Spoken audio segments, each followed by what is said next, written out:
What's up, everybody? It's your boy, the Italian Stallion, here for another episode of Rebels with a Cause. I hope we have a great show tonight. A lot of participation in that chat box because we got a lot to talk about. A huge sports weekend this past weekend. You had the men's and women's tournaments. Kind of went chalk, but we'll talk about what our thoughts on it. We'd love to hear from you guys. Also, talk about WrestleMania 40. A new era has begun. Of course, I want to give my shout out to the guy behind me that got the fans back. I'll talk about that here shortly. But, once again, thank you for joining in for Rebels with a Cause. Remember, the cause don't stop when the clock hits zero. And of course, I'm about to bring on my co-host here shortly, but I got to get some business done. Got to get the sponsors out there. Miss Kim Castle and King's Chamber. They're on Washington Pike. Go pay her a visit, give her a call, get booked up. Here shortly in about a month, she's going to be opening for real, but she is still doing the basic stuff. So definitely give her a shout there off of Washington Pike. King's Chamber, Miss Kim Castle, always takes care of the Stallion's beard and hair, what little of it he still has left. Also, Knoxville Coffee Company, Mr. Alex Thatcher there on Sutherland Avenue in the heart of Marble City. Definitely give him and his dad and the family some business there. You'll love that brew. It gets you going any day of the week, any time of the day. So definitely go pay them a visit there. And also, last but not least, just remember that the views and opinions of this program are not affiliated with those of any other organization or of West High School. These are solely my brother, Two-Pair Tate, Brian Tate, and your boy, the Italian Stallion's views, and don't want them confused with anybody else's. Also want to give a shout out to the Rebel family. Happy Siblings Day. I'm sure that you all have your real blood brothers and sisters and so forth. And if you are an only child, just remember that you still got all of us in the Rebel family, that we are siblings for life. So happy Siblings Day. That being said, I want to bring in my brother, my co-host, Mr. West 2003, the voice of the Rebels for 18 plus years now. Big wrestling fan, big sports fan. Just give him a mic. He rocks it out, and I can't wait to hear his thoughts on this, as yours are. But let's give him a big round of applause. Ladies and gentlemen, Mr. Two-Pair Tate, Brian Tate. What's going on? Clap it up. Clap it up. Clap it up. You clap. You clap. You clap. There we go. There we go. Yeah. What is good, my brother? What is good? Right now, so I had to make sure she was clapping it up because, man, some of her outfit's not appropriate for Rebels with a Cause, right? You know what I mean? You know what I mean? Well, hey, if I didn't hear her clapping, I swear I heard them in Mechanicsville and over there off of Sutherland Avenue. I even heard them in Sequoia Hills clapping. So yeah, Western Heights, everybody out there. Man, it's been good, man. It's been really good. It was a great tournament. I enjoyed both women's and men's tournament. I enjoyed WrestleMania. I thought this, as being the 40th year of WrestleMania, and I'm 40, you're 40, my woman's 40. It's kind of cool, man. Like that's been my life, is sports, and it's been wrapped up in and also seeing guys get signed. We had a big week for that. Just a few hours ago, the Kimber twins of Fulton. I got to see these kids play with Each One Teach One back when Coach Jay, who's their assistant coach at Fulton, my cousin. Funny world that we live in. Their assistant coach is my cousin, and his mother is my mom's sister, and he's their assistant coach. And I literally have seen these kids from the time they were 6 years old coming in the Foot Locker, back in my Foot Locker days. So what you're saying, you got an Austin East connection to a West connection to a Fulton connection is what you're saying right there. Here's the thing is, I have Austin East connections as well. But they're on the side of me me living on the east side for 1 year in fourth grade, but I developed so many friendships with so many Austin East guys, um, over the course of my lifetime. And just been blessed to see these two kids play. Also, Tyler Lee going to the school of, I want to say, Central Arkansas, Mm-hmm. heading there. I think that's really cool just to say that because I got to see these kids play AAU, and I've grown with them. And then my cousin who's nurtured them through their whole basketball journey is really outstanding. That's Really. awesome, dude. And shout out to them, all three of them. And I told the Kimber twins they came to a West game when we were playing Alcoa and sat next to me, and I just congratulated them and wished them nothing but the success at the next level wherever they chose. And Yeah. I told them, I said, look, go somewhere, show out, blow it up. And with NIL now and so forth, somebody will elevate you. I mean, look at Dalton Connect. He played at a small school and nobody, look at that. Northern So and and to be honest, when we look at his season, as much as Zach Edey was dominant this year, the best player in the country was in Knoxville, Tennessee. If you really got to watch basketball this year, he was the absolute must-see TV. For as he did it quietly, he didn't do it like you look up, he have 32. You look up, he have 35. You look up, he has 37. You look up, he's got 39 points. He did it in such a way that it flowed with the game, and I know it was hard for guys like Vescovy to step back, to not be the guy anymore, where load goes down and decreases. Like, it said a lot for that team, and for them to finish fifth in the country. I mean, they pretty much were one of the best teams in the country. oh God, yes. I mean, if you think about this, literally the winner of the Tennessee Purdue game, and I think we said this from the beginning of the tournament, was going to play Connecticut. I mean, we really thought that. Oh yeah. And you're talking about bad refereeing, and I'll tell you this. I mean, where were the calls on Monday? I mean, because realistically, NC State, they were a complete no-show in the Final Four. I mean, they really were. They didn't. The thing was, we knew they were gonna fall. Mm-hmm. To be honest, I was saying it jokingly. I said it jokingly last week. I would have rather have them win, just because of the story. Yeah. When you think about their run, 83, and you think now, so you put those two things together in the whole aspect of being nostalgic. You see the mission accomplished, but UConn was the best team in the country. I mean, I hated to say it at the beginning of this when we started this journey 3 weeks ago, that is this the UConn Invitational, and it ended up being. I mean, they by default were the Big Ten champions because they did beat the two Big Ten champion regular season and conference tournament, and then they beat Northwestern like a drum too. So that was 3 Big Ten teams they faced on the way to the championship. Along the way, they beat that small team that they played that was a 16 seed. Then, of course, they went ahead and took care of Alabama, which I thought Alabama was with them there. It's just Alabama ran out of gas. That's the problem. Out of gas, but I will say this: out of all the teams, Alabama gave the biggest fight. Like they did. Alabama. But seeing Tennessee beat Alabama, I'm just like, if you guys can't beat us, you're not going to beat them. I was absolutely just miffed of how bad Purdue's guards were to pair on Monday night.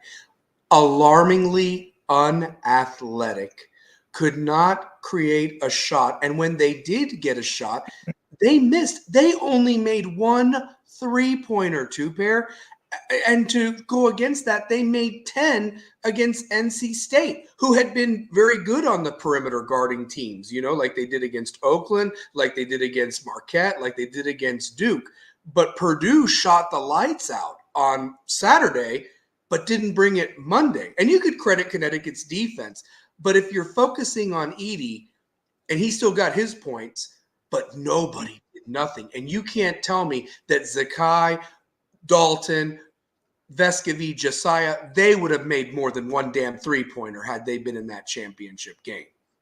Yeah, and the thing is, Purdue's like second in the nation in 3-point like percentage, right? They were second in the nation. Yeah.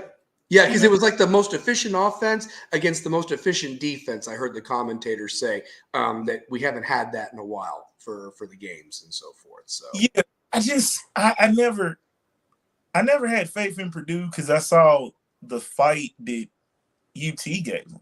Mm-hmm. Like, we do some similar things that UConn does. We just don't have the big man that plays like that. Like, Adu came into his own this year, but when it came to matching up with Zach Edey, I don't even know if Adu was there. And now you got Toby Awaka in the transfer portal. It's like, dude, this is you're about to be the guy. What the hell are we talking about here? Check this out. Calipari is in the transfer portal. So that's what lets me know, like, it's never certain in college basketball because we just saw one of the best coaches in college basketball coaching Indiana State team. It went 37-2, didn't get in the tournament. Mm-hmm. He's getting that job at St. Louis. And he's probably going to take half that team with him. Mm-hmm. And the nerd is in the portal, I hear, himself from Indiana State. So I don't know if Tennessee would look at him or not. And so you know where he's going. Yeah.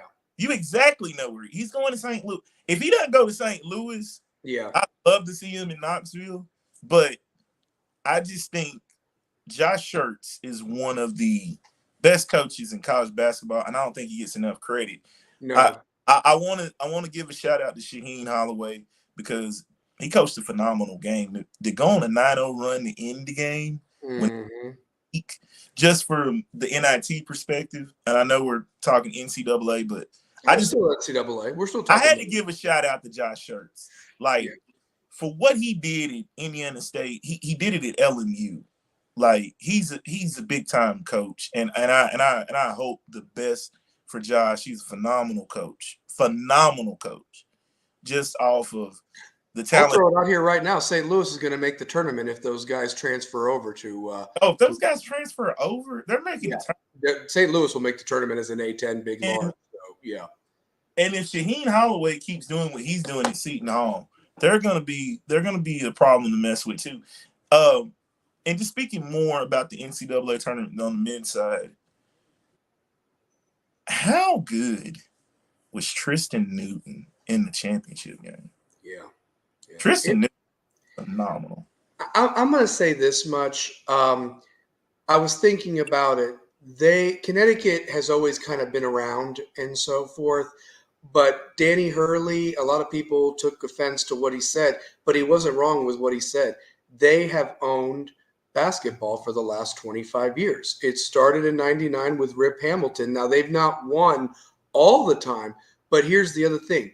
The next two teams, that have won championships in that span, Duke has won 3, Carolina has won 3. Not even Kentucky's in that argument, not UCLA. I mean, there's been different champions. Kansas has 2, I believe, the Mario Chalmers shot and then them beating Carolina a couple of years ago. But I'm just saying, they have 6 in 25 years. That's like Alabama's run with Saban in football. And they've done it with 3 different coaches. That's the craziest part. Guys that have played in the NBA, that will play in the NBA from these 2 teams. Obviously, some are already there from last year. But what I'm saying is they are a standard right now. And it's not just the women's game. In fact, the women's team has kind of slacked off. I want to talk about that situation. Oh, yeah. We got to talk about that. But realistically, until somebody says otherwise or what have you, they're the champ. And they could go for a three-peat again. I mean, you have some teams that might bring back some people. You have some transfers that are going to go all over the place. But you look at that. I would have never had bet Awaka would leave Tennessee, man. I mean, I would have lost a bet right there, I mean, You've got guys like what about the kid from Carolina? Trimble. He's leaving. He's leaving, and I guess there's rumors that RJ is going to come back and use that COVID year or something like that. But why can't you two play together? That makes no sense to me whatsoever. That makes no sense. And this is my theory on that. RJ, if you come back and you're the all-time leading scorer in North Carolina history, you're more decorated coming into the league. Is why I think you're doing that. I only got a problem with it. You know how I am about Carolina guys. Yeah, of course. Big Carolina basketball fan, but I'm a big Tennessee basketball fan. I'm a fan of the game Yep. more than anything. The thing with Trimble, it's like you can play with this dude. We gotta understand what the business of basketball is. If somebody's willing to offer Trimble more money, he's gonna leave. Mm-hmm. That's you these guys are free agents. Yeah, they are. They are. I think what's scary to me too, Pear, is the fact that more so in basketball than football. Football, you have 3 years to, before you can go to the NFL. NBA, you have to do the mandatory 1 year. But realistically, I look at some of these players and it's like you got them there to your school if they sign on the dotted line and you have them for 1 year. But if they don't do anything or they're not happy, or like you said, they're offered by another program, they're gone. So it's almost like you got to re-recruit them every year, when before it was kind of like you had to beg them to stay if they were all world talent, or, hope that they were happy enough that they didn't get homesick and come back and go to another school, but they had to sit out that year. Now they can play right away. And that's I mean, and I'm all for it because listen, there's been so many guys screwed in the past that a coach like Calipari just ups and leaves. And then it's like, why can't I be released from my scholarship or my letter of intent? Now you can do that. Before, it was like an act of God to tear that piece of paper up. So I understand both sides of the argument. The chat box, you can chime in. But it's like become the wild, wild west out there, no pun intended. I mean, you can go anywhere. And that's why if a program is down, if they make the right decisions and get the right players, look at Carolina. Last year, they looked dead in the water. They get the kid, Ingram from Stanford. They get Cormac from Notre Dame. And look, it gelled. And sometimes it cannot work, but it gelled. And so I think that if you get the right players, look at Miami. I mean, Miami was a mess this year, but they're getting some transfers and they've gotten rid of a lot of players. Maybe Miami comes back next year, not Final Four, but at least make the damn tournament like you had been doing under Larinaga. I'm just throwing these out there.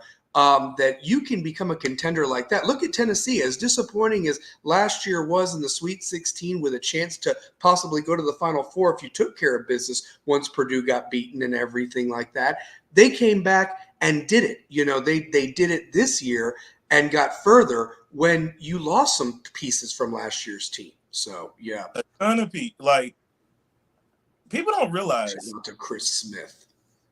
Oh, the milkman. Shout out to the father, senior, milkman senior. So that's milkman. That's the statistician for the West High football team right there. I'm gonna brag on Chris Smith. You want to talk about like a phenomenal parent.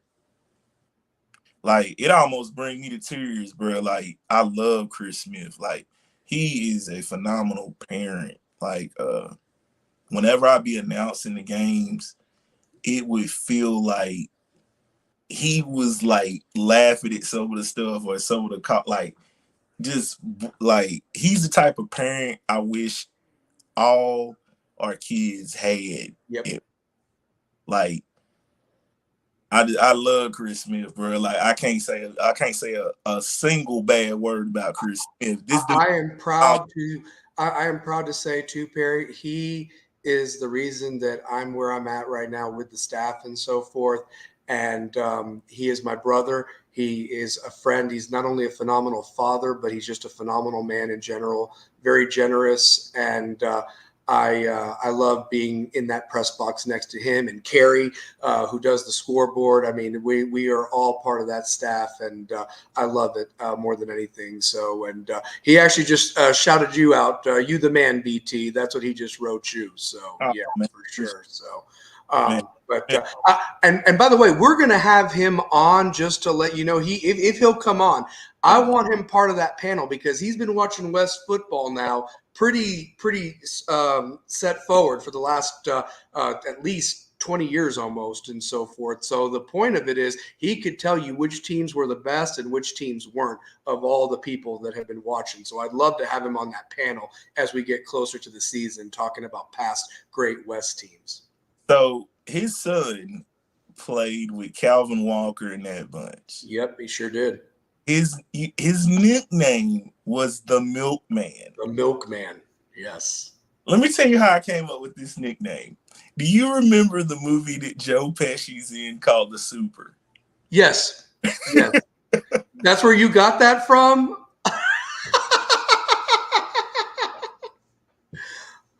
I always wondered or what have you, but I loved it every time when he put a putback in the basket, you would go, the Milkman, like you would just scream it right on the microphone, and I got hype in the stands or what. It was great. The Milkman. That's probably one of my favorite like nicknames I've given somebody because I can remember the day that I called him. I remember what he did. I remember the game. Like I could just remember that nickname. And Well, like, he was a hell of a football player too. Tres Cinco, and anybody who wears 3-5 now is like the next Tres Cinco, and it was Mohammed this past year that was the guy. man, He was a great player phenomenal too. athlete, bro. Like Yeah. phenomenal. So, but I mean, he has 3 interceptions in one game against Morristown West, and that was in the 2011. I want to say it was either 2011 or 2012 playoffs. 3 interceptions in one game, and in fact, it was just tied. That was the Rebel record. It was just tied by our boy who won the MVP in Six Horde. He had 3 interceptions in that championship game to seal the back-to-back. Phenomenal athlete. Man, I'm so glad. I'm so glad we got him at West. Like, and he got 2 championships. So you know, I mean, on Southern Avenue, he can get free Gus chickens on Southern Avenue, man. He should have an NIL deal with Gus. Him, Ryan Scott, CJ, Marshawn Bowers, Anderson Smith, all them dudes should get that, honestly, for being legends. So, them dudes got 2. Like, that's great. Like, that's such a distinction to be. Like UConn has back-to-back titles. Yeah, and that's what I was saying. West started it. West started the back-to-back, and I'm gonna tell you this, man. The NBA playoffs. We'll talk about it. I think the Nuggets are going to go back-to-back too. I'm gonna if we do an NBA playoff prediction and we talk about the NBA playoffs, I'm putting the Nuggets as the team to win it all again. Prove me wrong. So can I tell you, I got like 2 or 3. I got 2 or 3 different teams that could win the NBA Finals, though. Yeah, I got 2 or 3. I'm gonna keep my faith in my Miami Heat, even though they're getting smoked right now. They're getting smoked like a turkey. Well, you know they're my team too. They are my team as well. So yeah. But I'm keeping my faith. Keeping my faith. So in Spoelstra we trust. I don't like the way the Clippers would match up with Dallas. I don't, because I feel like the Clippers could beat Dallas, but I like Dallas a lot because I like what they added. Listen, playoff Kyrie is a bad dude. Really, playoff Kyrie is a bad dude. Yeah. So I don't like the OKC New Orleans matchup. Zion, if he gets hot, man, and McCollum, I'm telling you. Right. This is my thing. Are the vets in New Orleans going to show the young guys on their team that they can win? Yeah. I know we ventured off NCAA, but we just started clicking on basketball. But we're going to be talking about it because it's going to start here in a couple of weeks. Right. Right. And so we've got to talk about something, and that's when I really get interested in the NBA with the playoffs. I'll pay attention a little bit, but I really enjoy the playoffs and the fact that in a 7-game or 5-game series, anything can happen. Anything can happen. Anything can happen for sure. So, but Yeah. to go back to, but like I said, the back to back has been the trend. And so here's my thing, and I'm just going to throw my shout out there. Why can't West start the three-peat? I mean, why can't West start the three-peat at this point? So, until somebody beats us, prove me wrong, honestly. So, yeah. I think West got a good chance at going 3, but I what's wild about the whole back-to-backs is it started with West. It did. Started the back-to-backs because you had back-to-back West, back-to-back Alcoa. Chiefs. Yep. In the Super Bowl, they go back-to-back. And let's be real, as nice of a story as Michigan was, Georgia would have gone three-peat. We know that much. Oh, we know that much. Yeah.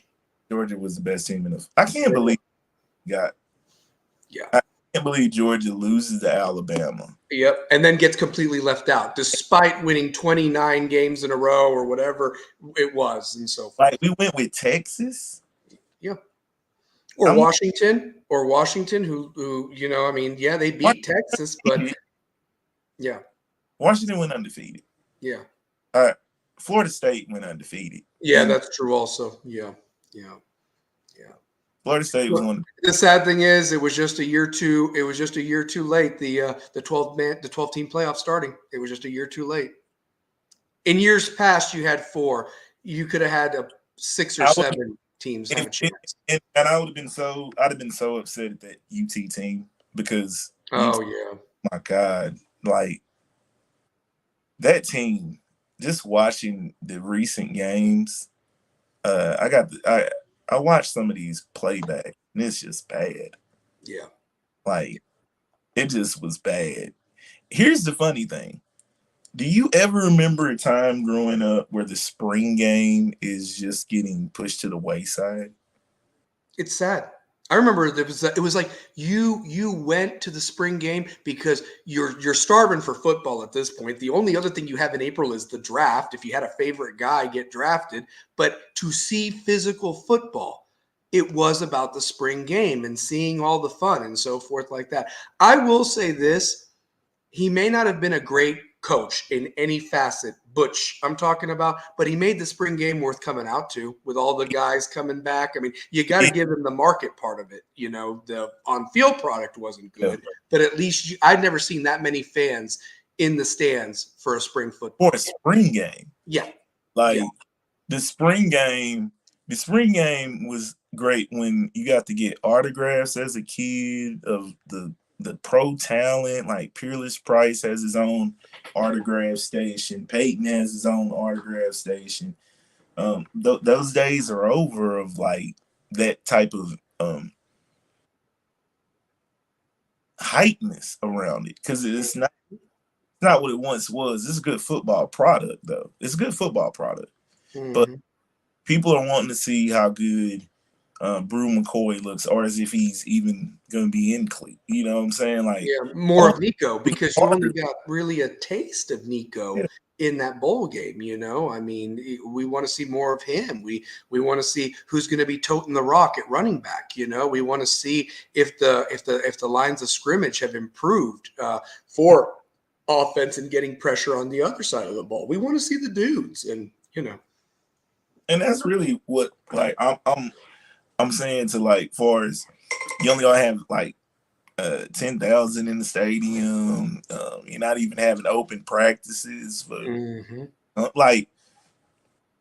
That's why I said the spring game and the Rocky Top League. Like the Rocky Top League helped build UT's basketball program. It did. Because of the class that came in with Bruce. Duke Cruz, Chisholm, Tatum. Yep. Brian Williams, Yep. the J.P. Prince's, the Tyler Smith. Like, Yep. dude, those were some dudes. Ramar. Yeah. So Lamar Smith. yeah. Those were some dudes. Yeah. Yeah. I mean, and it went away. I mean, I used to love, and you talk about the summer when there's really nothing kind of going on. I mean, you can only watch so much baseball. The truth of it is, it was fun to go to the gym at Catholic high school and watch these guys throw down, even legends of the past, not even, and even some local players that were in town, that played at other schools and so Yeah, forth. like you got to see a Jalen Steele. You Yeah. got, you know what I mean? Like you got to see a Yeah. Brooks. You got to see different. You got to see different guys. You know what I'm saying? Like you really did. Yep. Yep. I mean, I just, it's very hard. I know things change and so forth. It was just a different time. It was a fun time, and I just don't know why we can't kind of get back to those special events like that, and so forth. And honestly, I'm looking forward to this West scrimmage when they scrimmage Gibbs on May the 10th or whatever, because I want to see what we've got. I watched last year against Science Hill when we scrimmaged them. And I knew the defense was going to be outstanding again, but the offense took a little bit to get started. But you were breaking in a new quarterback that hadn't played in 2 years. You were breaking in, you had backup running backs because your starting guy was out in Bowers. And you were breaking in new receivers, but they got it together in the second half and ultimately won that scrimmage. And I walked out of there and I even said to Ryan Scott's mom, I said, plan for 15 pregame meals. And sure enough, we got to 15 pregame meals. And I'll be honest, when I walk out of what I see, is it possible for us to get there? It's always possible. It's just if the kids want it enough, honestly, that's the thing. And we are 2 weeks away from them starting spring ball, April 22nd, Monday or whatever. So that's 2 Mondays away. And that's when spring football starts. And it's going to be fun to see who's going to be the quarterback. Is it going to be Parker Dubon? Who's going to be the running back? Is it going to be Tevian, running the rock and so forth? Who's going to step up in Six Horde's absence and Marshawn's absence? And I'll tell you this, I am as excited as anything to see what Antoine Burdine can do, because he's been going to these camps and he has been showing out, and I've been retweeting him. So he should be the guy that really is exciting with that number 1 jersey and so forth, and it being his senior year. And I saw him grow throughout the year. And I also want to see some other guys step up too at that receiver position, and also at the linebacker position, where you got some hulking dudes. But can you bring what Anderson Smith and Ryan Scott did for the last couple of years? That's what the challenge is. And I can't wait to see and listen, I know the freshmen aren't on campus yet and they're freshmen or whatever, but my God, you have 146 players that are going to be reporting to fall football camp in addition to whatever else signed or came in and so forth like that, honestly. So, yeah. Yeah, like I really think that if they started the trend that is back to back, and it culminated with UConn, like I really think they started this whole trend, and if those dudes really get after it this year, you might be looking at a team that could possibly win three state titles in a row. West gets looked at differently then. And then I go back to this, and I hate to sound like a broken record. I've said the days, and I'm going to keep saying the days, okay? Because here's the deal. 490 counting as 5A champions have not lost a playoff game to a 5A team since the Walter Nolan Powell team a couple of years ago.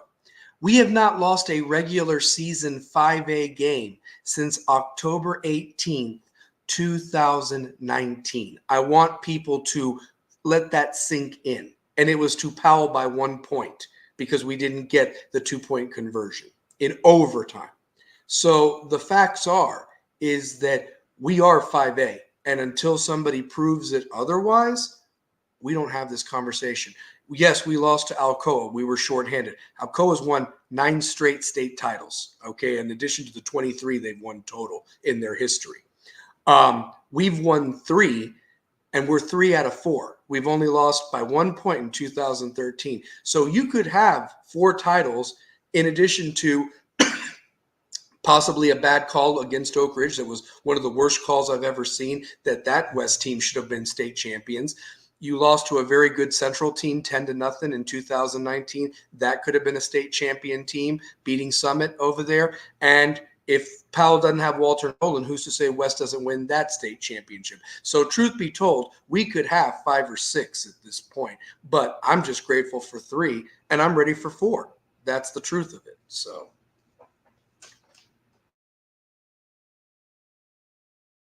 I think it could happen. Like I just think they just have an impressive array of dudes that, I mean, just the young talent like that they have this playing. Like it's deep in numbers, man. Like I'm gonna be really impressed.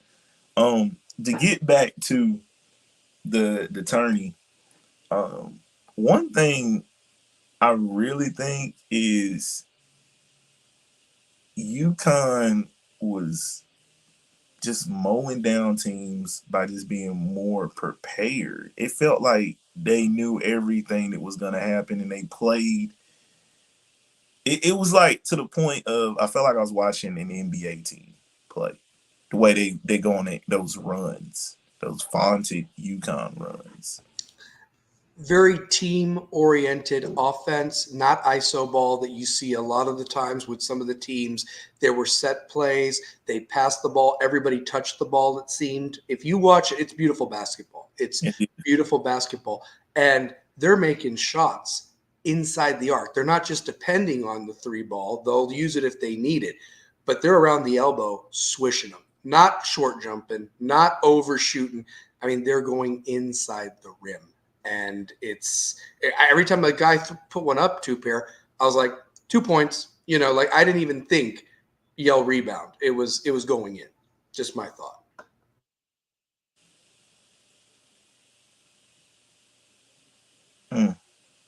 Like I just those runs, bro. Like they were just vaunted. Like I have a question for you, and anybody in the chat box watching, I would love your commentary on it. Obviously, Purdue didn't finish their story, and I'm not a Purdue fan by any means. And obviously, after what happened with the Tennessee game, but I will throw this out there.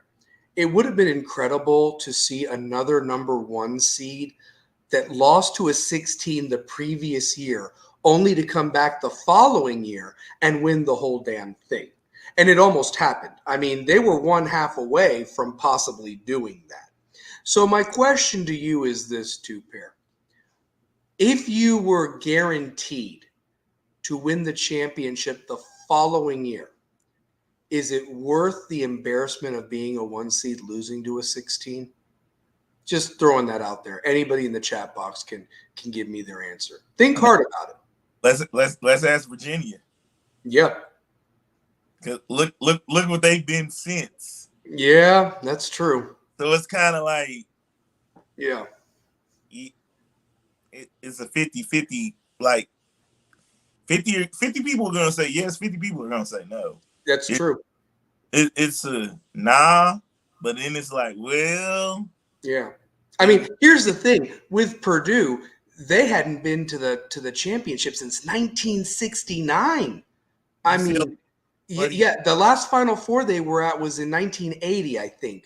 But if you're talking about in the championship, I mean, and here's the thing, what's going to happen to them? Like without Edey now, they're just kind of just going to go back to the old, I mean, middle of the pack, Big Ten. At least with Gene Katie, they were always competitive. They were always up there, and yeah. But like you said, Virginia hasn't done squat since that championship improbable run.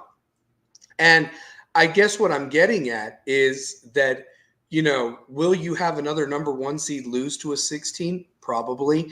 But the thing is that I don't really talk about Baltimore, Maryland anymore. I talk about how that Virginia team did win a championship. And I just kind of just think to myself, man, if Tennessee was a 1 seed and lost to a 16, but was guaranteed to win their first national championship in basketball the next year, I'd take it. I'd take it just because you've never hung one. You've never hung one. So, and It's a you know, yes or no, because it's like, yeah.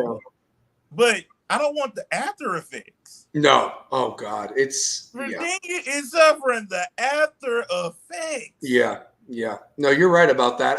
I will say this much. I was proud of Tennessee to get to the Elite Eight because you got pretty far in the tournament. I mean, think about this. 68 start with a dream, and you're down to 4 2 weeks after those announced pairings. And the fact that you get to the Elite Eight, you were in the conversation till the end, because then it's down to 4 and then it's down to 2. But it stinks to get out in the first weekend. That's like the worst feeling in the world, man. Honestly, it really is. As Kentucky, as Virginia, as Florida, Mississippi State, Mississippi State, Auburn, the embarrassment there. Auburn. That was one of the worst. I've had time to reflect on the entire tournament. Auburn was horrendous to lose to that Yale team. Just awful. Just awful. Mississippi State's up there too. Yeah. Mississippi State, you give Tennessee the biggest punch ever, to where you got people in Knoxville like worried. Mm-hmm. There was people worried. Mm-hmm. Like, It woke them up. It woke them up, though. Like, I mean, you talk about some teams that could just limp into the tournament and go right home. No, it woke them up. It woke them up. And would have been nice to go with that SEC regular season title if they had the SEC tournament and you have all that momentum. But, I mean, I think they could have done better than losing by 14 points than Purdue at the end of the day. That's where I'll table it, honestly. I think Tennessee, if Tennessee wins the regular season, and then if they won the SEC tournament and an Elite Eight, it's like, dude, they're one of the best teams in the country. It's just, for some reason, they did not match up well with. It's just a horrible matchup, because I don't know what it is. I feel like they saw Zach Edey and Adu got the Edey flu. Yeah. Like that flu is something serious. Now, I don't know how he'll rebound from this, but I look at guys that are at other schools, like Drew Pember was at another school. Mm-hmm. Like how good would a Drew Pember with Dalton connect? Like, you know what I mean? Like, type of depth. Yeah. Because you have a Drew Pember, you have a DJ Burns, you just get that guy in the shape. Mm-hmm. It look like a different ball game, man. But I will say this: that women's Final Four was must see TV. Well, let's transition to that. My second question was, I'm not surprised, but I am surprised. The women's tournament for the second straight year outdid the men in terms of the ratings. Yeah, but when it comes to the WNBA, it doesn't hold the same. Not even close. Not even close. The product. Yeah. And their tournament's always been their tournament. Two pair has always been chalk, I feel. Yeah, they have an upset now and then, but it always is the best teams. I mean, that Elite Eight was fire. That Elite Eight was unbelievable. Fire. And all 4 teams, NC State ran into a buzzsaw against South Carolina, but NC State had every right to be there in that women's Final Four. Yep. But my point is you had Caitlin Clark and Iowa. You had Connecticut, the women's royalty. Hey. And you had South Carolina, who's become the new Tennessee, in my opinion. They have become the new Tennessee of the SEC. And, I mean, these 2 tournaments proved this. You have a phenomenal basketball player that got to the championship game. Whether there were calls in their favor, whatever. But at the end of the day, this is a team-oriented sport. And the 2 best teams in their respective tournaments won. and they were combined with 2 losses. South Carolina went completely undefeated. Connecticut only lost twice all year, which I still don't even know how they lost twice at this point. Yeah, and then you looking at like, man, Caitlin Clark is a phenomenal player. Mm-hmm. But in that championship game, Raven Johnson was Oh. on her. Like, she went 3 of 11 on Raven. Mm-hmm. And Like, who was the freshman for South Carolina that ate her Wheaties that morning and just lit it on fire? Tessa Johnson Yeah. Yeah. went crazy.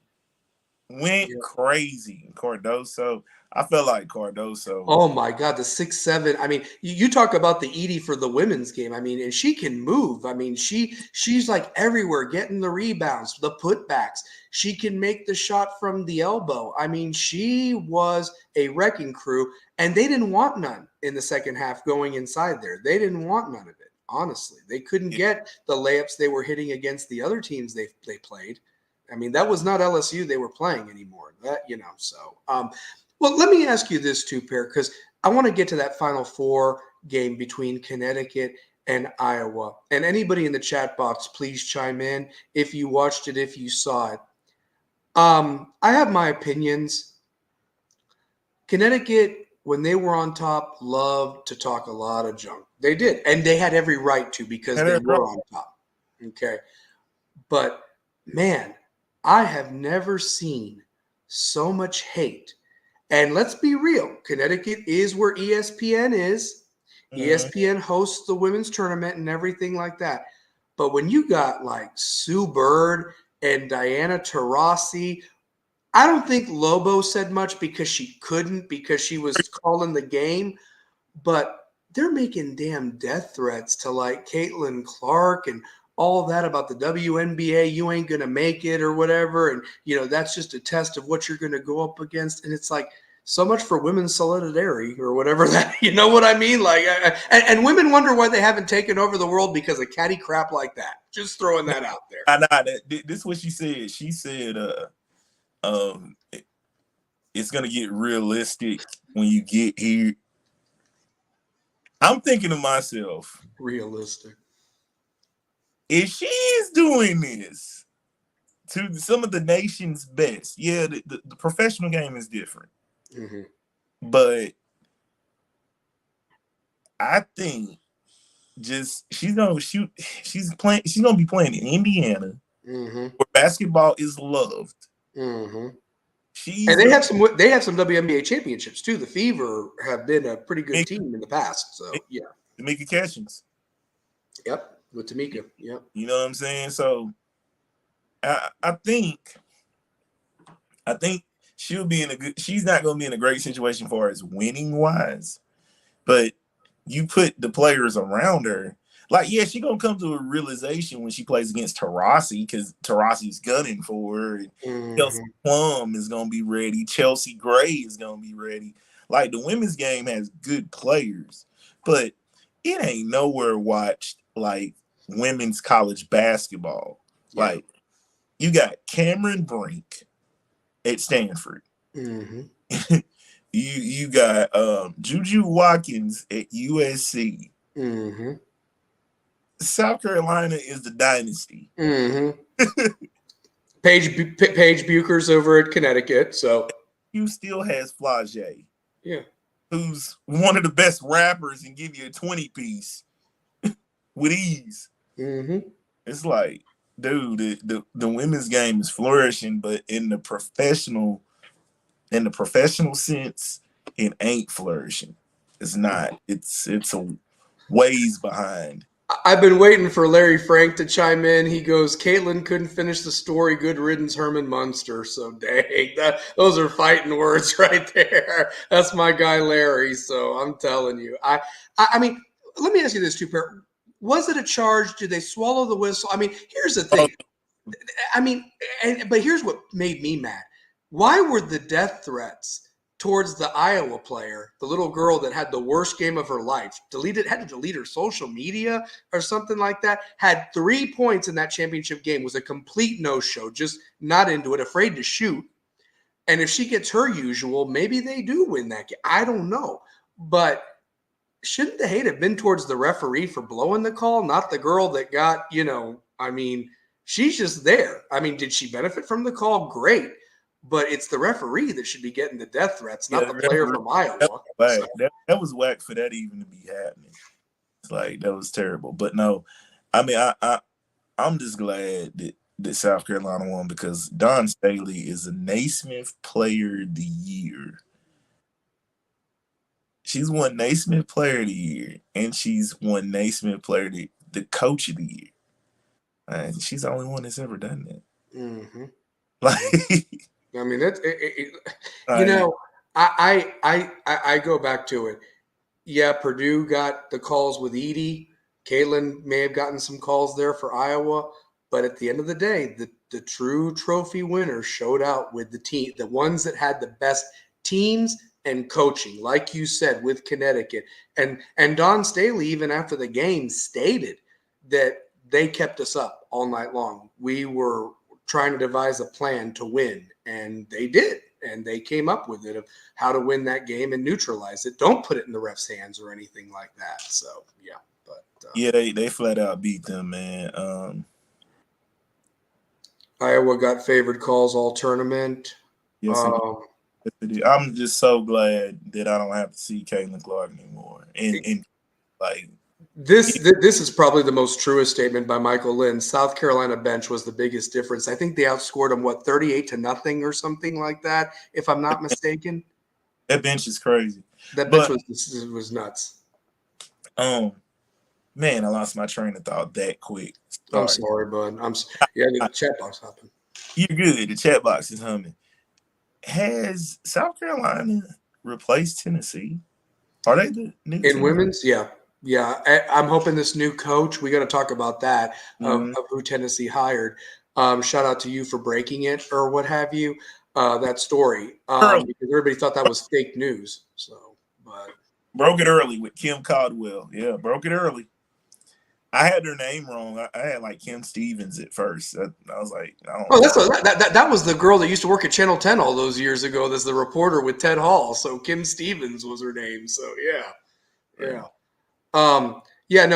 Kim Caldwell. I'm intrigued. I'm intrigued by it. So I think between it needed to go in a fresh direction. I liked her press conference yesterday. I like what she said, that she's not Pat Summitt, but she wants to make this program that Pat Summitt would be proud of. And so that's good. That's good. And, obviously everywhere you look, there's a statue outside of Thompson Bowling Arena. There's murals. There's her name, the head, it's all over the place. And it's a big shadow and it comes with a big responsibility. But the thing that this lady needs to do, the recruiting classes have been abysmal. I used to remember a time when Tennessee would compete with Connecticut to sign the top class. That's not even the case anymore. You are not getting the top 75 girls and hoop girls anymore like you were and so forth. You're just not even getting them. And so, but again, with this transfer portal, because it can go for the women as well, just like it can be utilized as a tool for the men in basketball as well as football. You don't have to stay down for long if you get the right pieces that fit your system, offensively, defensively. What's your identity, and can you score? And I want fighters out there too, Per. I don't want people that just want to wear the jersey. They need to go out there and compete and not be a laughingstock anymore, because that's what it is.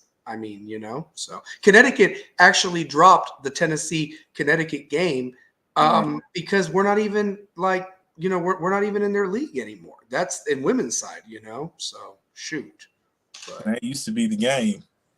UConn, Tennessee was the game right there. Like, yeah, it was the game and so forth. So, anyone see the Calipari press conference? Laugh out loud. He said he went to meet with his team, but there is no team. Laugh out loud. Is that Arkansas, Lynn? Is that what you're talking about? Like all of Arkansas players have transferred out because of Musselman being gone, or what? So I think that was his name. Musselman was the coach. But that it's John Calipari. Like what? Put it like this: if you were a college athlete and you're trying to get to the NBA, Calipari's like top 5 on your list. He'll get you there. Oh, he'll get you there. Like, that ain't the problem. Yeah. But that's what he's there to do. And I love the fact that he about that. Get them to the. They have zero players. they don't even have walk-ons. So shoot. Hey, Two Pair, you want a name for that Kentucky job? By the way, I'll give it to like how it was with old Mac Brown at North Carolina. Rick Pitino comes back to Kentucky. Why not? Why not? Why not? You don't know nothing to St. John's. St. John's is a relic of what it used to be. They don't care about St. John's. They don't care anymore. Like, they don't even care. No. He even, like, bro, he literally is at St. John's wasting time. Is Ron Artest the last player that was good for St. Is that where Ron Artest, he played at St. John's, didn't he? Yeah. So is that like the last great player at St. John's, or have there been a few others? No, they had Eric Barkley. Yeah, but he was on that same team. Like, I'm talking about that same, like Boosie Thornton was on that team. I mean, like they yeah, Boosie. Yeah, they were all on that same team, but it hadn't been much since then. Marcus Hatton, he was good. What about St. John's has had some guys. Yeah. But Calipari comes back. Maybe he opens up his Italian restaurant again there in Lexington. I don't know. I mean, Patino? Yeah. So I mean, I'm just saying. I don't think they would go for Travis Ford. But if Pitino comes back, he will have coached Jeff Shepard and Reed Shepard. Yeah. So that's kind of cool. So, but Pitino left Kentucky for Boston, then Boston for Louisville, then Louisville gets ran out. Then he goes to Siena? Yeah. Goes to Siena, then goes to St. John's. Yeah. Well, and I'll tell you this. Like, it's going to be crazy. Would they take him? I mean, here's the thing. He went to Louisville. They don't even that national title doesn't even exist. They don't even acknowledge the one shining moment on the NCAA.com anymore. Two Pair from that Louisville 2013 title squad. Those are facts.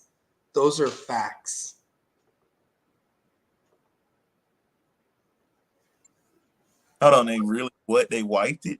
Yeah, like it does. Like, so they had the strippers and all that, the controversy. So the banner doesn't exist anymore. There's no 2013 champion according to the NCAA.com. And on the NCAA website, you can watch all the one shining moments from when it started or whatever. That's the only one omitted, by the way. I know, because I watched them all, like I always do every year to get ready for the tournament. Damn. So it's a disservice to all the other teams that played hard that year, you know. But yeah, their little faces are not on that one shining moment. I'm sure it's on YouTube somewhere, but it's not on the NCAA website. So yeah. So Pitino's championship doesn't even count. He doesn't have 2 titles. So he doesn't. He only has the one at Kentucky. Yeah, because they took that one off. Damn. It's no different than how Michigan basically had to vacate their banners with the Fab Five, even though they never won it, but they don't even have the runner-up banner or nothing like that. And so, and I say screw that. Like, it's crap. It's crap. I mean, yeah, it really is. So. Like, with all the NIL stuff now, like, let that junk go. Like, yeah. That's like, it's just like Reggie Bush should get his Heisman Trophy back. Bush that Heisman back. I mean, that guy was just electric and fun to watch, and I wasn't even a Trojan fan. So yeah, give Reggie Bush his Heisman back. Yeah. Lynn put Drew from Baylor interviewing soon for Kentucky. You want to know something? I mean, if I were him, I would stay at Baylor. He's got a hell of a recruiting class coming in. I saw a kid play for Montverde that just won the high school national championship for them or whatever, and he's going to Baylor. I mean, and they always have athletes, and, you know, they had a rough year this year losing like they did to Clemson, but Clemson just got hot. I mean, Baylor has been traditionally a good program, and with Oklahoma and Texas leaving the Big 12, I think that they're right there to compete with Kansas and Houston for the top spot. You know what I mean? I really believe that. So yeah, and the thing about it, like Scott Drew, he's a hell of a coach. Jawan, hey, let me tell you this, man. Let me tell you this. Jawan Howard is from that coaching tree of Pat Riley down there with the Heat and so forth. So I mean, I don't know if they'd hire Jawan or whatever. I just think Kentucky. Um, doesn't Mark Pope coach somewhere too? Mark BYU, Pope, that was the big center for them for a while there in the '90s. is it BYU? He's at BYU. So maybe they give Mark Pope a chance to bring home somebody from the family or whatever. I don't know. So, I mean, I ain't gonna lie. One day, Rajon Rondo is gonna make a hell of a coach. yeah. Yep. Yep. Rajon Rondo would make a hell of a coach. Mm-hmm. um, Mm-hmm. if I was a betting man, I like Travis Ford, but I don't know if Travis Ford gets that job after Calipari. I think they should go with Pitino. Yeah. But Is there an NBA assistant that may want to go back to college or whatever like that? Or maybe a lot of NBA assistants are kind of waiting for that NBA job or something like yeah, that. yeah, like I don't. Yeah. Hard to say because right now I don't really see anybody getting fired yet. Not yet. It could happen. Wow, the Heat got spanked by the Mavericks. Two pair. Look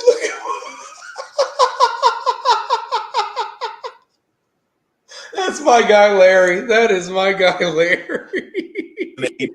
You're right. Hey, let me tell you this, and this is a fact.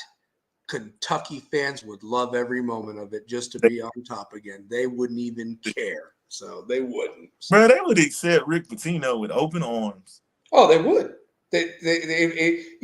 I mean, come on. Like, he was the dude that left right in the middle. It would be like Hurley leaving for an NBA job right now, to be honest with you. It really was. It'd be like Danny Hurley leaving the coach the Washington Wizards. Mm-hmm.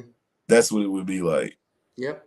If he went to the Wizards. Yeah. No disrespect. Shout out to my man Jeremy. He's a big fan of our show, and he's a Wizards fan. My dude up in Maryland. But my man Suge. God, you got to be such a good fan to love them. I mean, Danny Hurley left UConn for like the Wizards. That's what it would be the equivalent to. Mm-hmm. Michael Lynn's got the guy that I think they might hire for real, even though I was throwing out the Patino name to get some talk going. Billy Donovan. Billy Donovan, he is from the Patino tree, but I don't think he'd leave the NBA, will he? So. No, he likes coaching at the highest level. It's like once you Who is he coaching? Who is Donovan coaching right now? Bulls, Is he? Think Mm-hmm. he got him. He got him right back into the play. Like they started at 5-14 this year. Mm-hmm. To get them into the playoff, like play-in conversation. And Larry's a huge Chicago Bulls fan. LFJ Utah, he's a huge Bulls fan, and he's told me that just is like the curse of Michael Jordan over there. After they disrespected him and Phil, they have just had all the bad luck you can think of. Derrick Rose. I mean, it's documented and so forth. So yeah. But again, money talks, laugh out loud. I mean, you're right. You're right, Lynn. I mean, you can't. That's why these players are going to other teams if they get a good NIL deal. So a coach is no different at this point. Now it's just legal. Larry Frank goes, take Donovan, please. That's the Bulls fan right there saying that. So that's all you need to know about that one. Man, it ain't Donovan's fault, man. He ain't got the cupboard. He ain't got Lonzo. Like think of this team with Lonzo and the different dynamic that he brought to that team. Like they just not the same team. Mm-hmm. You know, they got a lot of pieces though. Like Chicago got pieces. They just not. It's not winning. Donovan ran the SEC. So my question to you two pair is this: whoever they do get to go to Kentucky, whether it is Patino or Donovan, it's not like that they're not going to get recruits. I'm not doubting that. But how is it going to look from a standpoint that, the Kentucky fans that do remember the 90s, it's a different game now. You know what I mean? You got to get with the times. And again, like I said, you can use that transfer portal to your advantage and jump right up there. But I mean, it's a hard tournament to win. And those Kentucky fans are thinking, oh, 38-0, and we're going to the national championship, SEC regular season, SEC tournament. Let me just say this. With Oklahoma and Texas coming to this league now in all sports is going to be difficult. Baseball, football, basketball, men's and women's, softball. Their damn softball women's team has lost 3 games in the last 4 years, it seems like, or something ridiculous like that. And I know it's just softball, but again, this conference is incredible in all the sports. It really is. Love it or hate it, it is, and that's why ESPN threw the millions of dollars to have the exclusive rights. And CBS is now Big Ten exclusive. They are just exclusive Big Ten. They have been for a couple of years now in basketball. Their ratings, I remember Saturday, Sundays, I would watch CBS more than ESPN. Now my TV doesn't even leave ESPN for Saturday hoops, honestly. From 12 to 10, it's on ESPN with whatever showcase or big matchup they want on there from the SEC or the Big 12 or ACC. And took CBS trap, man. They took that trap. They took over because CBS was raking it in off college basketball. That was college basketball and SEC football. CBS, it ain't what it once was, man. They can't compete. ESPN, ABC, that's a heavy hitter. Conglomerates. It's like CBS, what they do for the tournament with True TV, TNT, and TBS. Now that works. That works. Yeah, that works. Yeah, because that's their big money maker now. What about your thoughts in the chat box can throw about this? A lot of people talking about that 9:20 tip-off on a Monday night. And again, that's tradition. That's how it's always been. I couldn't see it. I could see it maybe at 8:30, maybe like the NBA Finals. I think the NBA Finals starts at 8:30, right? Or whatever. I traditionally, back when I used to when I was a kid, but then it kind of makes sense because that game was normally very late. Very late. I just think that and again, this was weird to see the Final Four played on TBS and the championship game on TBS. Like I said, they rotate that every year. And that's what I was talking about that year that we were talking about the Villanova, North Carolina game. And I know that's a shot at you and Larry's heart, when that Villanova guy made it.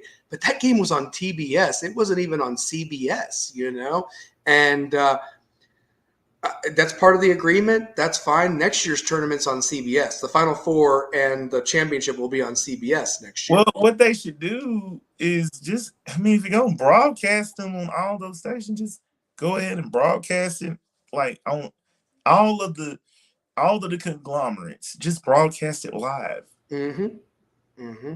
You would double the share revenue off of it if you're doing it simultaneously. It's literally you don't have the same commercials. You can watch it on True TV.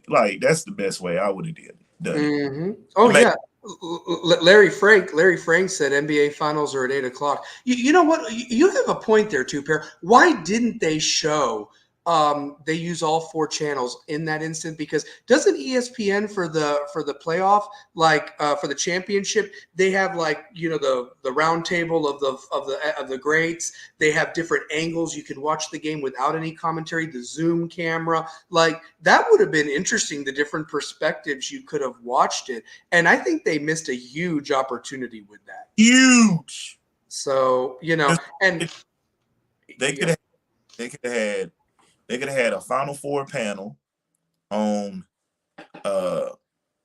TNT, do the one without commentary on TBS, and have a field level pass on True TV, and then CBS would have the major game if they did it that way.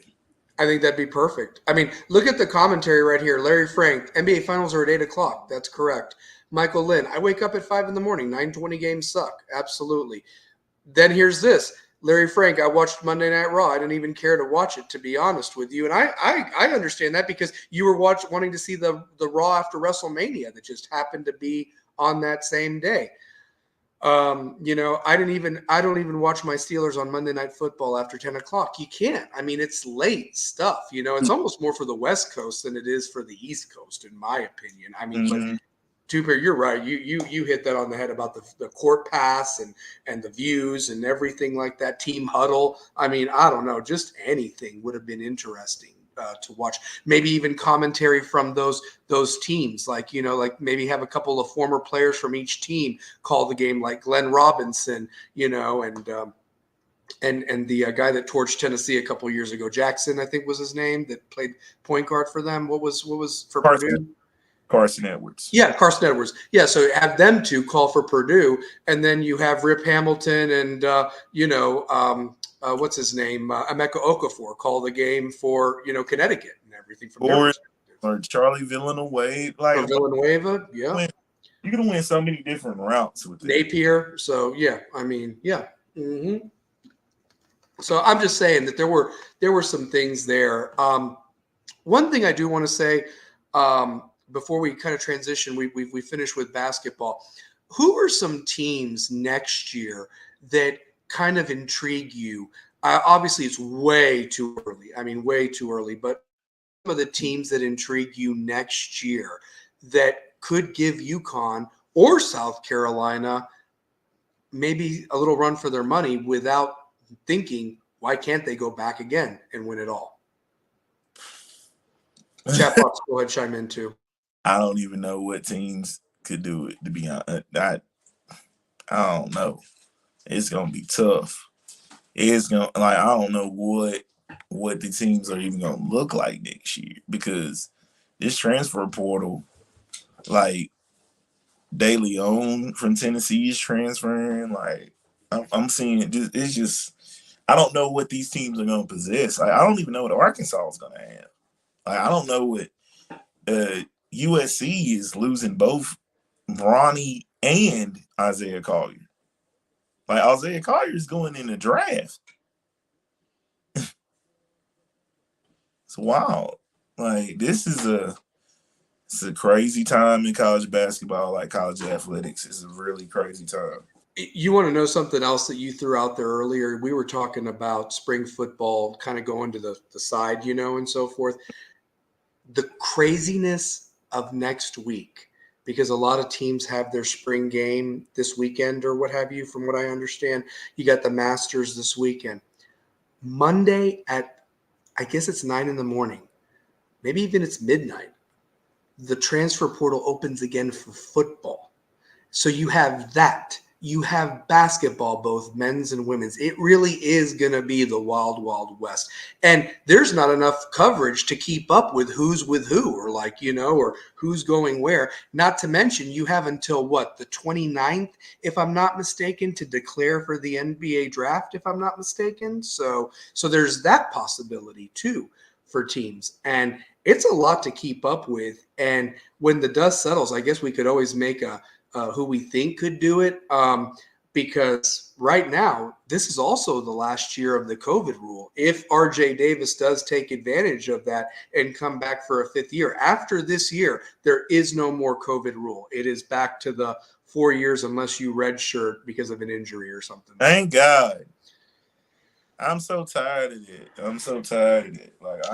Thank you, Jesus. No more COVID rule. No more COVID rule. Thank you, Jesus. I'm done with the COVID. We got guys playing forever in college basketball. No. Yeah. Find something else to do. Hey, isn't there some overseas basketball they can play, or the G League or something like that? I mean, the Toros are looking for some new players. They are. Somebody. G League. Oh, my bad. They're not even anymore. G League at night is over with. My bad. Oh my God. Yeah, they ended it. Yeah. That's how much I keep up with it. So, are they even on TV anymore? Like is that on the ESPN Plus or something? Was it Overtime Elite? Overtime Elite is on. I ain't gonna lie, it's some talent that's came out of there though. You look at the Thompson twins. They were overtime Elite kids, and they're playing pretty well in the pros. Yeah, they are. They're not bad. I mean, they're on bad team. Well, one's on a good team in the Rockets. They're somewhat good. Michael Lynn wrote, "You see that Oregon State running back wouldn't stay for 400,000. Who's paying him more than that? Maybe Michigan State because that's where his coach went and so forth. He just walked out in the middle of the night. Jonathan Smith. Maybe he'll follow his coach over there to Michigan State. I don't know. So, uh,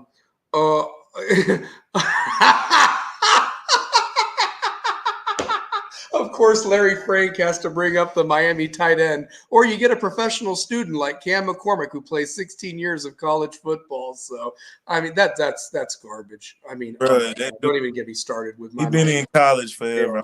The Miami Hurricanes are a mess. Oh my god! I mean, that guy is the tight end. Like, oh my god! Puke.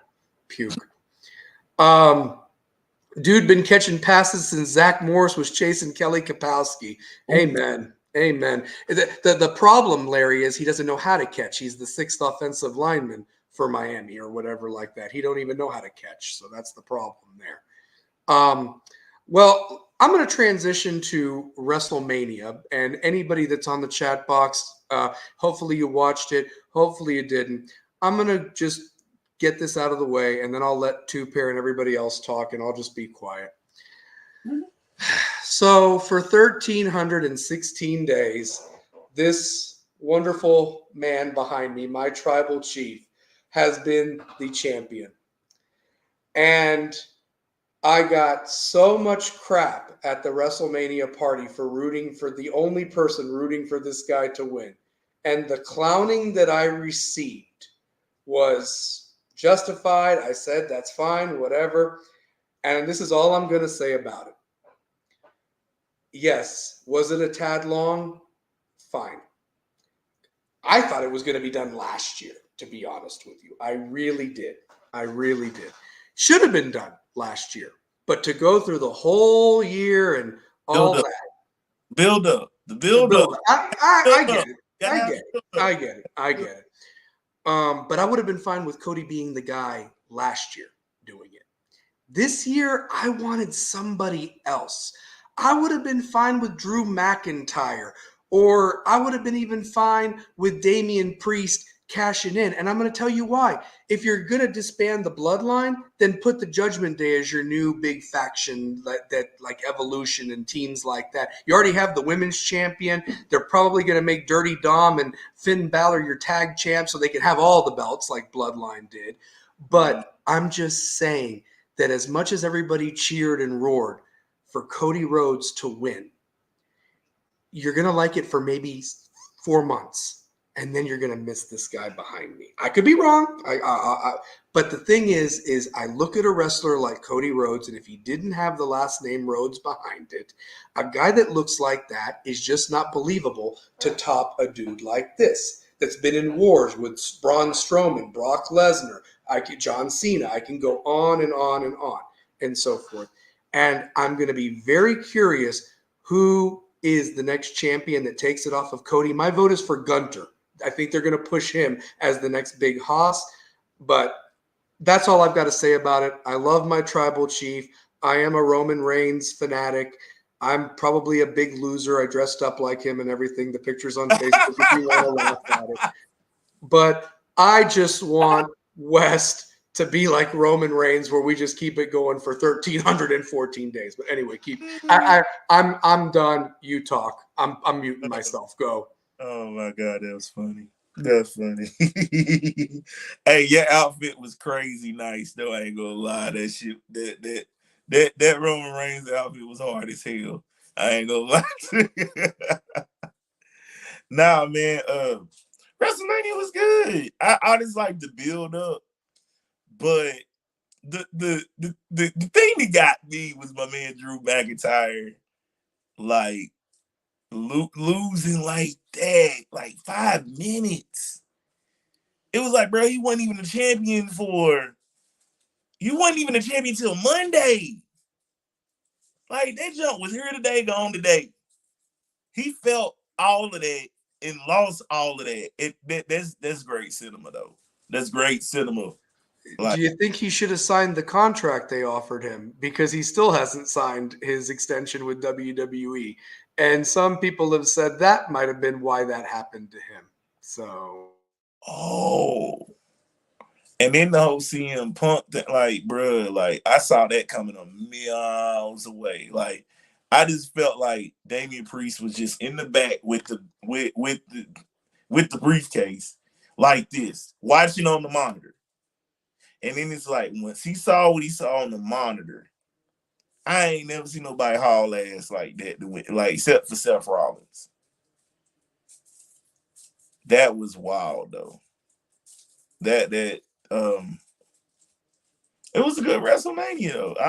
It was a great weekend. Great weekend. Really good weekend. I will say this much. No, it was a great WrestleMania. No, I was very entertained. I loved my favorite match of the whole WrestleMania was the tag match for the titles with the ladder match. And I'm not an Austin Theory fan by any means, but it's cool that they've broken up the titles and each brand will have their tag. And this stuff with R-Truth and The Miz is hilarious. I mean, that is wonderful TV. That is the R-Truth is ageless. Ron Killings is ageless. He looks Dude is younger than his own son. So shoot, I mean, like 47 years old. Have you ever seen a ladder match where the guys saying yeah, tag me in a ladder? yes. I Like, mean, he is funny. When he was in the Women's Royal Rumble, he said, "Those were women." I mean, he said that like those were women, and I mean, it's pure gold. I love the guy, and he awesome. when so many dudes two pair have been shown the door, he's still there. He's still there. He's not a puppet for Vince or some entertain. He is a legit worker and gets the script that's in front of him and does the job. And a lot of people should be grateful instead of taking their ball and going home and crying when they don't get their way. And there's been a lot of those guys the last 20 years in WWE. That's a fact. and So, and he's also a dope rapper. Like he got bangers. Like the dude is a nice rapper. I ain't gonna front. I didn't realize how good of a rapper he really yeah. was. What's Like up? What's up? So, set it off. He got some hits. But now, and I'm a Miz fan just because of his work ethic. And if you I didn't it, I didn't realize, like, I would have never thought the Miz would have been like a main event type.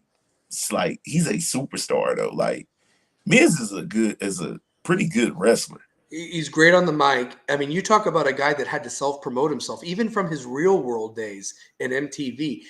I'm the Miz, and I'm awesome, and his flamboyant outfits, prayers to his wife Maurice, who I used to love when she would come out there and so forth. 40 years old, our age, breast cancer, two Mhm. young babies. I mean, that's going to be tough for them going through that. And then not to mention, the show's kind of, I don't watch it, but the show's kind of a hit on USA, Ms. and Mrs. or whatever. So, but he's still around, and what a moment on Monday Night Raw, if you saw it or not, that John Cena came out and him, R-Truth, and Miz were in the middle of the ring with their arms up. They had won the the 6-man tag match.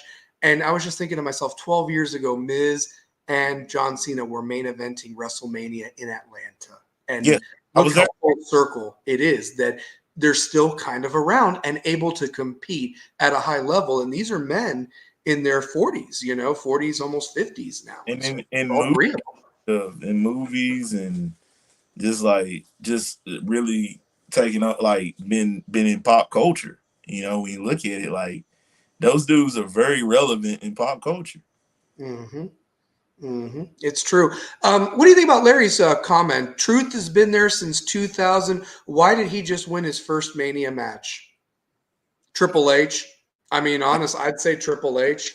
And then So, timing, because when Truth did get hot, it was when he was a heel, yeah, and you Truth is such a good guy, he couldn't be a heel. Like yeah. he was a great heel, But the timing of when he was a heel was like during almost SummerSlam to, you know what I mean? It Yeah. wasn't. The timing wasn't there, maybe.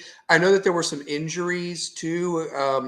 The other thing too is to finish with Roman Reigns or whatever, you talk about somebody that was forced down everybody's throat 8 years ago and nobody wanted it. Nobody did. Not even me, and this character he owned that role, of Roman Reigns, this tribal chief thing.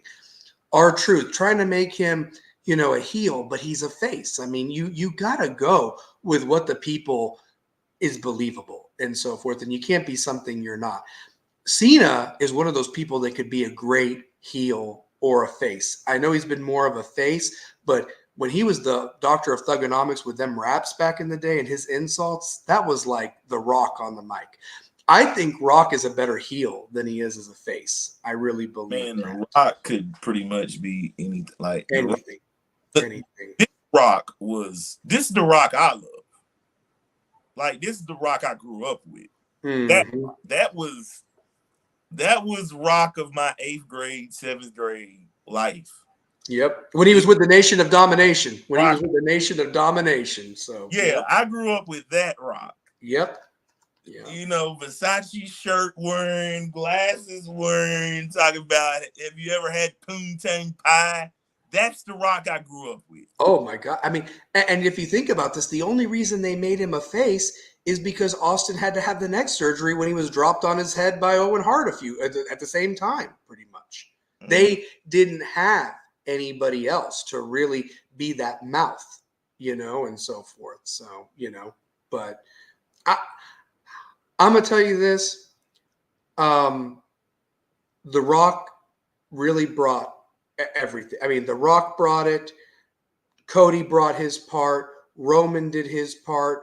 Seth Rollins did his part. I mean, they really went 45 minutes, all of them. And luckily, The Rock didn't tear anything this time like he did against Cena a few years ago. But it was a great WrestleMania. I thought Rhea Ripley and Becky Lynch had a hell of a match. I love Rhea Ripley, by the way. Mommy is always on top. I'm telling you, that thing's Rhea's a wrestler. I like Rhea. Rhea Ripley's very good. Yeah. When Rock says "Mama Rhodes," I always cry, Larry Franks, because it's so funny. Mama Rhodes. I mean, it was so good. Jay spearing Jimmy off the stage was awesome. Yep, that was really good. What match was a stinker for you? That stinks. Like, what did you think was a stinks match? Because I got one right off the bat. Ain't gonna lie, I thought the Sami Zayn match wasn't gonna be good, and it was. It lived up to it. Were you shocked he won? Because I was. I lost that one on that pick. I picked him to win. I'm just not a Gunther fan, man. Like he's a good wrestler, very good, but that's the reason why he's a heel because he makes you not like him. He's a very good wrestler, but nah, man, Sami Zayn's match, it actually, I ain't gonna lie, that was one of my favorite matches of WrestleMania. Really, the match was entertaining. The match was entertaining. Yeah. The match that I thought was just a complete stinker, and with all the hype that went with it, and I think it also had the unfortunate placement on the card of the second night as being right before Cody and Roman, was that Bailey Io Sky, or that Bailey match for the other women's title. I mean, it was just a bore. There was nothing there, no heat after the Damage Control broke up and all that. I was just like, let's get to the Roman Reigns Cody match. I mean, that's how I really felt. And I'm normally not like that. I mean, I just thought that women's match was nowhere even in the league of the Rhea Ripley Becky Lynch match. So yeah, I didn't, and I just that was bad. That did stink. That stunk. I'm trying to think of a match that it did. I don't know. Everything was pretty good for me. Like I was cool with it. I thought the LA Knight match with AJ, yeah, I thought they were going to give him longer. I thought they would give him longer. I thought between like I felt like they should have went on longer. Like LA Knight is really like for a guy that probably was almost out of the business. Like when you look at his career, to get him where he's at,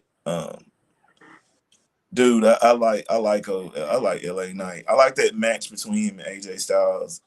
I might have a Sami Zayn and Gunther like a little bit ahead of it. I say this much.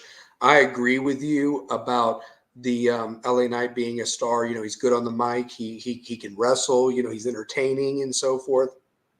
A match that was kind of I thought it would be better was the Randy Orton, Logan Paul, Kevin Owens match, the triple threat. I expected more from that one. So yeah, that wasn't especially that Logan Paul is starting to come more into his own. And when you have a veteran like Randy, who I know has to kind of protect his back now, but the star presence, and then Kevin Owens is Kevin Owens and everything like that, I expected more from that match. Maybe I'm wrong. So yeah, it wasn't. It wasn't. It didn't. It had its moments. It had its moments. It just wasn't memorable. Like there was nothing to where it was like super duper memorable.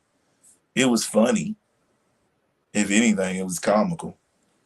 You know, to talk about that Rollins Drew McIntyre match, that was a really good hot match to start the second night off. I really thought the placement of that match. So, Two-Pair, here's a question from Larry. What's your thoughts on Stephanie McMahon coming back? And did anyone see Linda McMahon backstage? I didn't know Linda McMahon was backstage, so that's kind of news to me. So I didn't know about that. I didn't see her. I didn't know. I mean, I like Steph, but I feel like she needs to be more off camera now. Like, just let Triple H run it. Yeah. You know, Triple H, as I always said, and I'm a big Triple H fan, I always said that when he was in charge, that the product would be good. I didn't think it would be this good. I may not agree with the direction of putting Cody as the guy that dethroned Roman, but other than that, I think he has built a roster full of stars from all different walks of whatever, whether they were independent wrestling or they've been at other promotions. He sees talent, he sees something, they'll run with it, and so forth. And the writing seems to be a lot better than what it used to be in terms of storyline and wrestlers they're pushing. I think they're recognizing better who should be a heel, who should be a face, like what we just talked about. I'm just intrigued of where they go, you know, of what happens to what are you going to do with Solo Sikoa? What are you going to do with Jimmy Uso now that the bloodline's pretty much done? Main Event Jay is doing his thing, but what are those two guys going to do? Are they going to be a tag team and try to go for the titles again, or what's their ceiling? You know, so you've got wrestlers that have talent, but where's their place in Triple H's vision is what I'm getting at, and so forth. So yeah. Oh, yes. What about that? When Randy RKO'd the dude in the prime bottle on the table, that YouTube sensation kid that lights fireworks in his room or whatever like that. Did you see that by any chance? I laughed. That was funny. That's wild. I don't know. WrestleMania was good for me, man. I ain't had no problems with it. I ain't had no problems with it. Yeah. What about the Hall of Fame? Did anybody watch Paul Heyman's speech, by the way? So many backhanded comments to so many people. I'm rewatching it, and I couldn't stop. I gotta rewatch it again because they said it's the most viewed speech ever.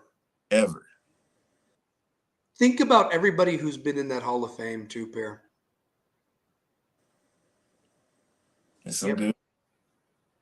Yep. Really, really good ones too. And I thought it was cool that you know what I'm saying, Thunderbolt Patterson got into the Hall of Fame.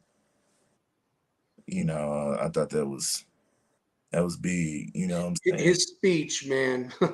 You talk about his speech moving the needle. Somebody should watch that one or whatever, because you talk about a guy that's no nonsense, no excuses. Just get out there and work and not be a lazy piece of crap. I mean, that's basically what his message was. So you go out there and do your thing. So, yep, Mm-hmm. yep. Seth and Shield Gear closed the story with Roman as he got his revenge with the chair shot. That was genius. I mean, everything got tied up in a nice bow tie. It did. Drew McIntyre did deserve to walk out of there. Like I agree with you, two pair.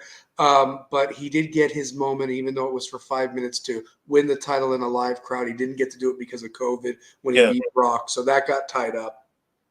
R-Truth winning the tag belts finally, that was huge. And then of course this thing with Roman, getting his revenge on Seth, because Seth has been in his been in his brain or what have you, and it ultimately cost him the championship because he should have used the chair on Cody, not on Seth. So hopefully they'll bring a match up there.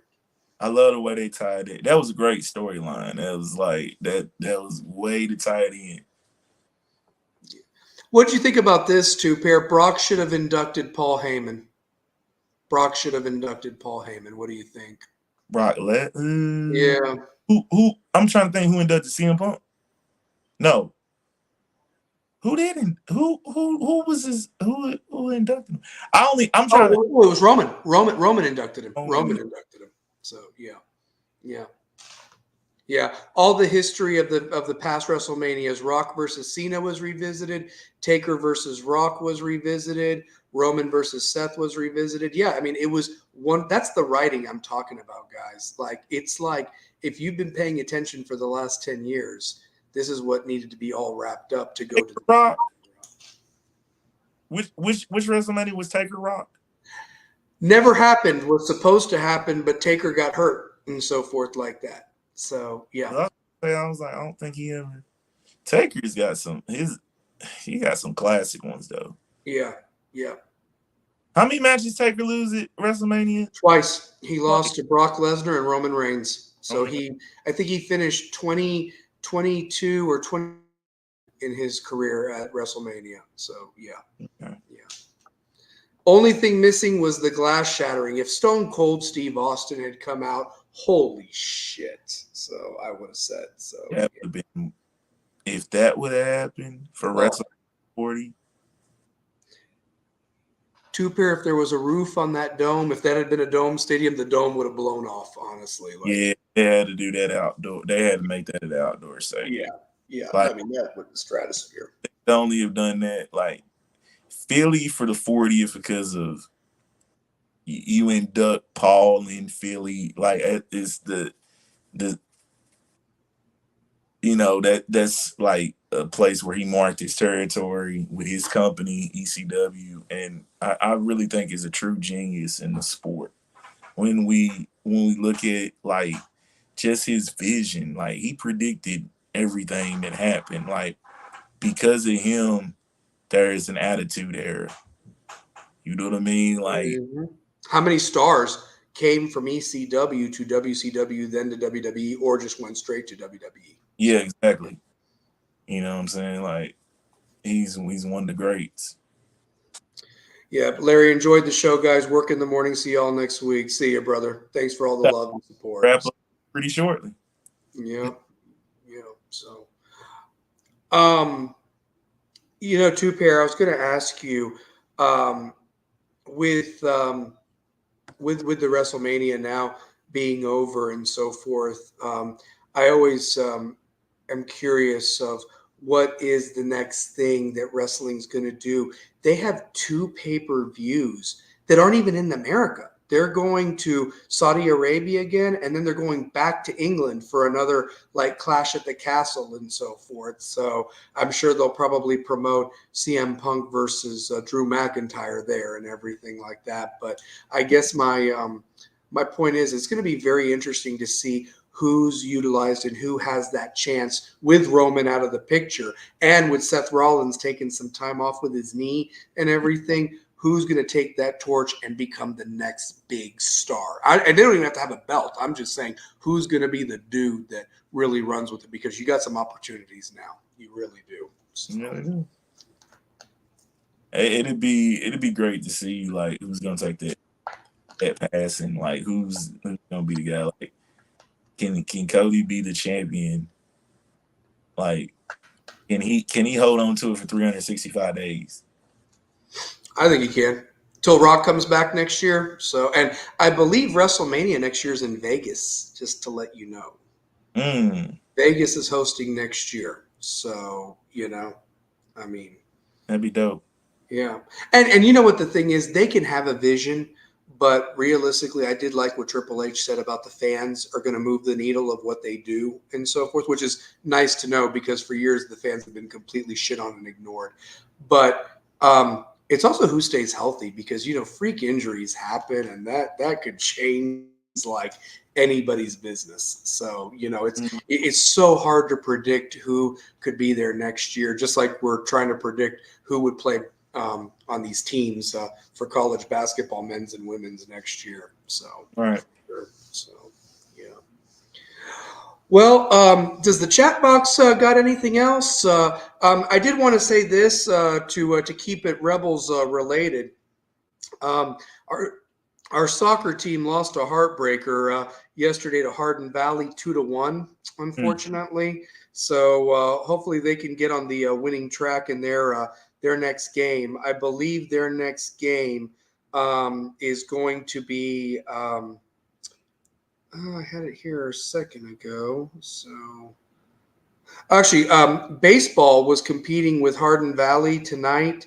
And then tomorrow night they have a home game against Halls, and then they got to play at Walker Valley Friday. And then, of course, next Wednesday is that honoring of the of that district tournament team that won. So that's going to be coming up, and that should be interesting. The baseball team also did win a couple of games over the weekend. They beat Coalfield 1-0, and they also beat the Lakeview Christian Lions 4-3. So they did pretty decent in that tournament, and lost to Clay County, Kentucky 9-8. So they went 2-1 in that tournament over the weekend and so forth. Baseball that I was watching just then. So interesting stuff there.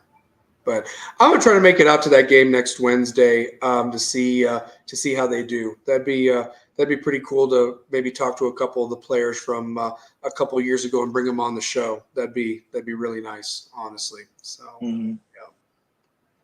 So well, Two Pair, what else you got, bud? What else we thinking? So good, man. I think we covered everything. Yep, for sure. I covered everything once my phone shows it's on 7%. So I got you, brother. I got you. So, well,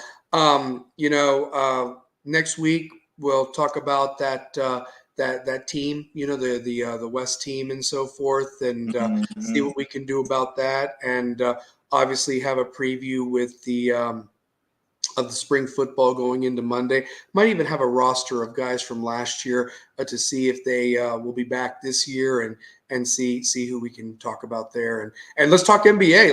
The playoffs, the seeding should be done, and we can talk some NBA next week as well. So for sure. So yeah.